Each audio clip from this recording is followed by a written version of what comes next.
আসসালামু আলাইকুম। সামনে আমাদের কোরবানি।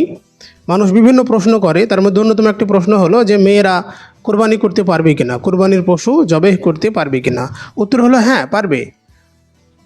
এমনকি কোরবানির পশু ছাড়াও যে কোনো পশু যে কোনো সময়, হাঁস মুরগি ছাগল থেকে শুরু করে যে কোনো জিনিস মেয়েরা জবাই করতে পারে, কোনো সমস্যা নাই। হাদিসটি বর্ণিত আছে সহিহুল বুখারী 5505 নম্বর হাদিস। কাব বিন মালিক রাদিয়াল্লাহু তাআলা আনহু তিনি ছাগল পালন করতেন, অনেকগুলো ছাগল ছিল। তো সেই ছাগলগুলো চড়ানোর জন্য একটা দাসীকে দায়িত্ব দেওয়া ছিল, সে সেটা চড়াতো প্রতিদিন। তো একদিন সে চড়াচ্ছিল ছাগল।